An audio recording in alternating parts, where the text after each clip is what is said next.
할렐루야. 오늘 하루도 하나님의 크신 은혜가 우리 성도님들과 성도님들의 가정에 충만히 임하길 소망합니다. 아멘. 사랑하는 성도 여러분, 하나님은 우리를 언약의 백성으로 불러주셨습니다. 여러분, 언약이 뭘까요? 약속입니다. 약속. 달리 표현한다면 계약이라고도 말할 수 있겠습니다.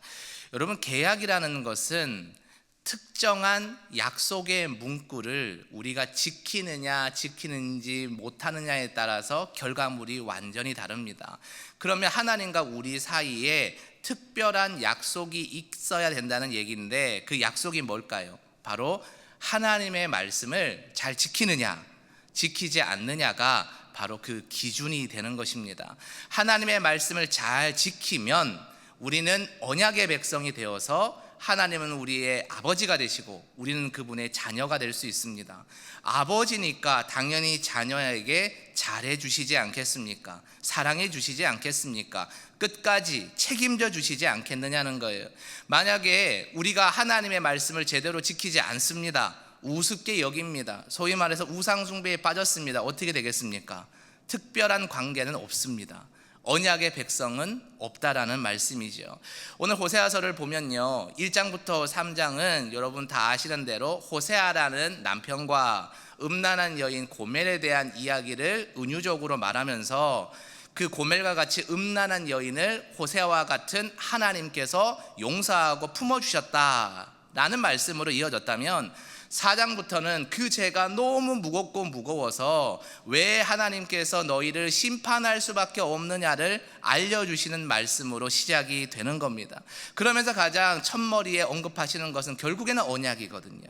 왜 하나님으로부터 버림을 받느냐, 왜 하나님으로부터 회복을 얻느냐는 결국 이 언약, 하나님의 말씀을 지키느냐 지키지 않느냐, 거기에서 결판이 난다라는 겁니다. 여러분, 우리는 이스라엘의 역사를 통해서 하나님과의 언약의 관계가 깨어질 때 그들의 삶이 혼란과 어려움에 처했음을 잘 알고 있습니다. 오늘 본문인 호세아서 4장은요, 이스라엘 백성이 우상 숭배의 죄에 빠졌을 때 그들은 심판을 경험했습니다. 바벨론으로부터 짓밟혔고요, 아수르로부터 멸망을 당하는 거예요. 심지어 이것을 안타깝게 바라보시는 하나님의 탄식의 마음이 본문에 잘 기록이 되어 있다는 것이죠. 여러분, 오늘 우리가 이 말씀을 통해 하나님을 아는 지식이 참 중요하다라는 사실을 깨달을 수 있기를 간절히 바랍니다.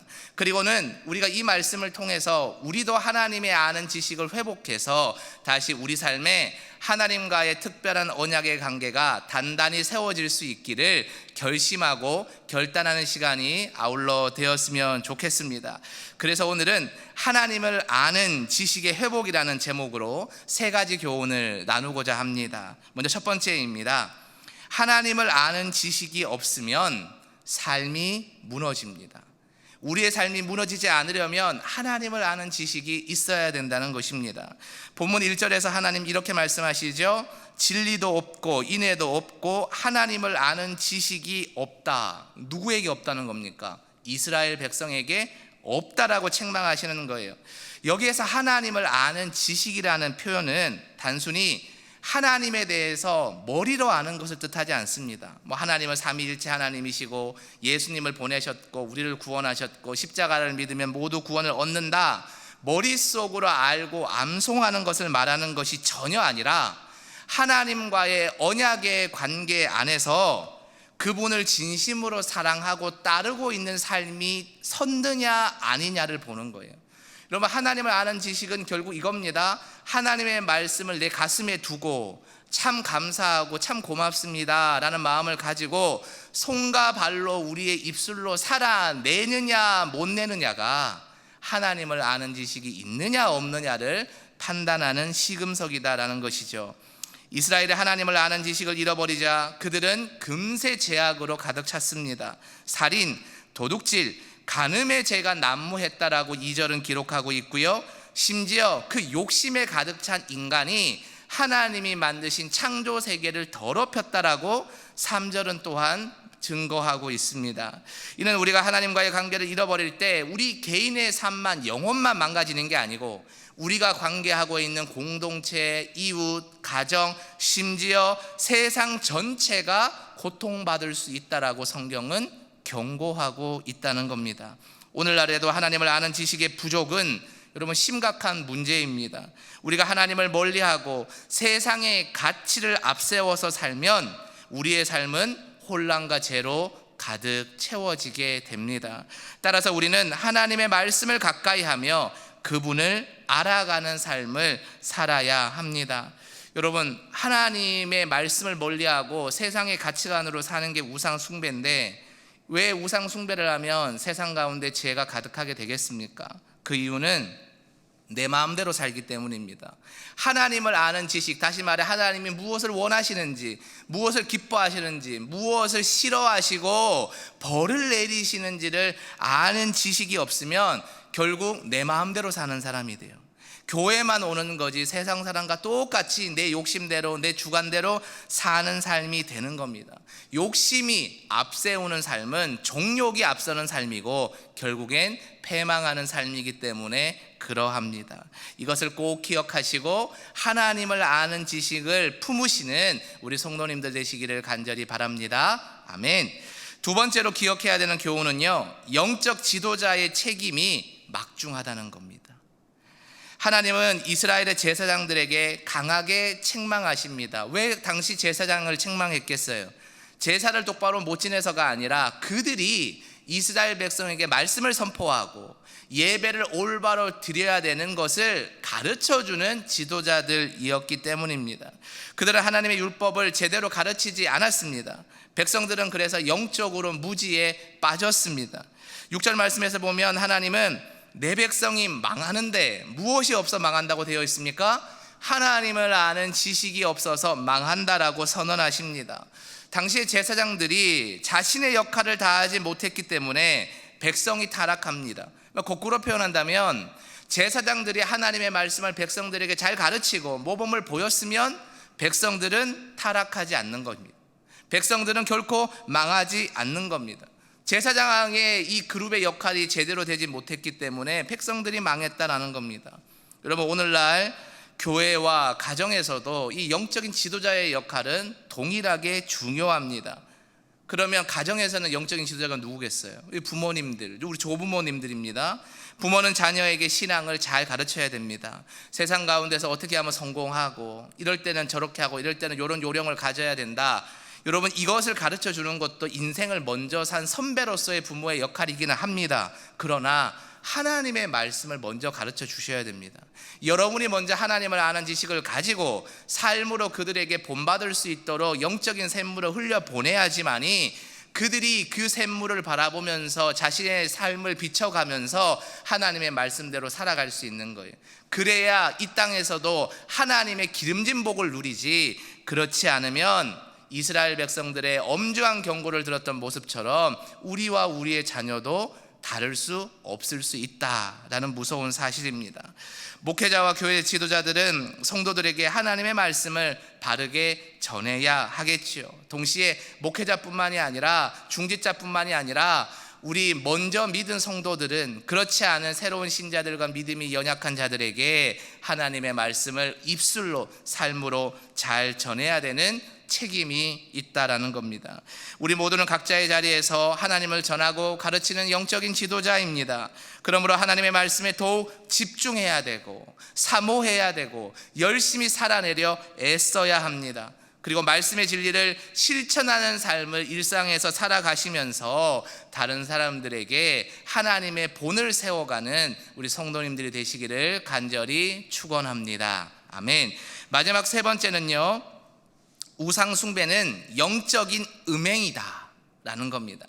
우상 숭배는 영적인 음행이며 파멸을 초래한다라는 것이 11절부터 마지막 19절까지 길게 할애가 되어 있습니다. 왜 여러분 9절이나 이 얘기를 할까요? 두 가지 이유겠죠. 그 당시 이스라엘 백성들이 그만큼 우상 숭배에 대한 죄가 심각했다라는 것이고, 그리고 우리의 삶에도 이 우상 숭배가 심각할 수 있는데 이것을 극복하지 않으면 하나님의 심판에서 결코 벗어날 수 없다. 가장 중요하기 때문에 가장 많이 할애한 내용입니다. 이스라엘의 가장 큰 문제는요, 우상 숭배였습니다. 그들은 하나님을 떠나서요, 바알신과 나무 우상을 섬겼다라고 12절과 13절은 말하고 있습니다. 그 결과로 무엇이 주어졌습니까? 도덕적인 타락, 영적인 파멸, 그리고 백성과 나라가 망했다라는 겁니다. 여러분, 우리가 잘 이해가 안 되지 않습니까? 출애굽 시대부터 이스라엘 백성들은 매일매일 하늘에서 만나가 떨어지는 기적과 메추라기가 떨어지는 기적을 경험했습니다. 홍해바다가 쩍하니 갈라지는 놀라운 기적도 경험했고, 구름 기둥과 불 기둥도 매일매일 보았습니다. 가나안 땅의 그 힘든 전쟁을 승리하는 모습도 보았습니다. 그런데 그들은 왜 나무 신상과 바알이라는 있지도 않는 허공의 존재를, 허상의 존재를 섬기면서 하나님의 마음을 아프게 했을까요? 그들의 머리가 바보가 아닐진데 왜 그런 일을 했겠느냐라는 겁니다. 여러분, 그것은요, 우리의 일상에 대입해 보면 조금 이해가 되는 대목이 있어요. 뭐냐면, 하나님이 위대하시고 대단하시고 유일한 구원의 진리이심을 우리는 다 알고 있습니다. 그러나 세상의 삶에서 힘들게 살다 보면 어떤 생각이 듭니까? 하나님이 맞기는 한데 하나님의 말씀대로 살면 안 통하는 것도 있네 라는 생각이 들 때가 솔직히 있지 않으셨습니까? 지금은 아닐지라도 과거의 신앙생활 흔들리는 그 시간에 분명히 있으실 거라고 생각이 됩니다. 목사인 저도 가끔씩 인생 살다 보면은 하나님의 말씀을 액면 그대로 살기가 어렵네라는 생각이 불현듯 들 때가 부끄럽지만 있었습니다. 여러분, 세상 속에서 힘들게 살아가는 여러분들 오죽하시겠어요. 그런데 그들도 똑같았다는 겁니다. 하나님으로만은 안 되니 한 손에는 성경 붙들고 한 손에는 뭘 붙들겠어요? 금권을 붙드는 거예요. 세상이 가장 중요하게 여기는 돈을 붙드는 거예요. 그랬더니 어떤 문제가 생깁니까? 때로는 하나님 편에 휩쓸리고 때로는 세상 편에 휩쓸려가지고 이도 저도 아니는 상황인 거예요. 한 발은 세상에, 한 발은 천국에 두는 것과 똑같지요. 이것이 바로 이스라엘 백성들의 문제였다는 거예요. 하나님이 이것을 무엇으로 표현합니까? 간음으로 표현하는 겁니다. 영적인 간음으로, 음행으로 표현하시면서 너희들이 나를 배신했다라고 하나님이 질책하신다라는 겁니다. 여러분, 세상의 모든 일도 하나님의 주권 가운데 있음을 고백하실 수 있는 믿음이 있기를 바랍니다. 그 믿음이 있어야, 세상 가운데서도 하나님이 주권자이십니다 라는 믿음이 있어야 세상의 금권에 휘둘리지 않게 됩니다. 하나님만을 붙들게 됩니다. 그 마음을 가진 성도를 하나님은 오늘도 찾으시고 그들에게 복 주실 줄 믿습니다. 결론입니다. 사랑하는 성도 여러분, 호세아 4장은 이스라엘 백성의 죄와 하나님의 심판을 통해서 우리에게 이런 말씀을 주십니다. 너희가 회복해야 될 가장 중요한 것은 나를 아는 지식이다. 하나님을 아는 지식이라고 말씀하는 거예요. 여러분, 하나님 무엇을 기뻐하시고 무엇을 싫어하시고 어떤 사람에게 복을 주시고 어떤 사람에게 심판의 무거운 멍에를 주시는지 알지 못하면요, 결국 우리의 삶은 무너지고 망가집니다. 왜 그럴까요? 하나님이 주인 되지 못한 삶을 사니 죄와 우상 숭배를 우리가 범하게 되고 결국 심판의 나락으로 떨어진다라는 것이죠. 그러나 하나님은 우리를 망하게 하시는데 관심이 있지 않음을 여러분 다 알고 계시죠? 하나님은 우리가 돌아오는데, 다시 말해 우리의 삶과 영이 회복되는데 관심이 있습니다.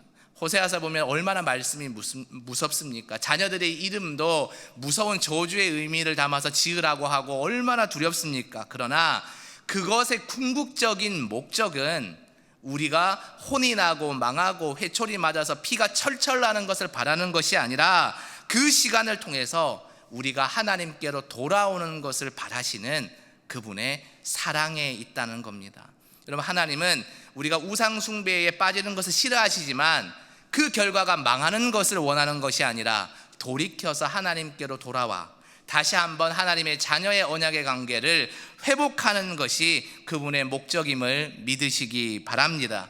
오늘도 하나님은 여러분을 부르십니다. 나의 자녀야, 내게로 나아오라. 너희는 여호와께로 돌아오라. 그리하면 내가 너희를 회복시키리라. 아멘. 여러분의 삶에 회복이 필요한 문제들이 있으십니까? 여호와를 아는 지식, 하나님을 아는 지식을 회복하시기 바랍니다. 하나님께 나아가서 하나님, 저의 모든 지혜와 제가 붙든 세상의 우상들을 다 내려놓사오니 하나님께서 제 인생을 돌보시고 회복시키시고 책임져 주시옵소서. 이렇게 기도하고 간구하고 부르짖는 성도의 기도를 하나님께서 반드시 들으시고 여러분의 삶에 가장 귀한 것으로 응답하실 줄 확신합니다. 아멘. 이 시간 합심하여 기도하겠습니다. 기도하실 때 이렇게 기도하기 원합니다. 하나님, 우리의 삶에 도사리고 있는 영적인 음행과 우상 숭배의 죄가 있다면, 부지불식간에 하나님의 마음을 아프게 하는 죄가 있다면 이 시간 하나님, 우리가 엎드리오니 용서하여 주시고 우리의 삶 가운데 하나님을 아는 지식이 충만하여져서 하나님이 기뻐하시고 복 주실 만한 그 삶의 길을 걸어갈 수 있는 역사가 이 시간 세워지게 하여 주시옵소서. 이 시간 주여 한번 외쳐 부르고 통성으로 기도하며 나아갑니다. 주여!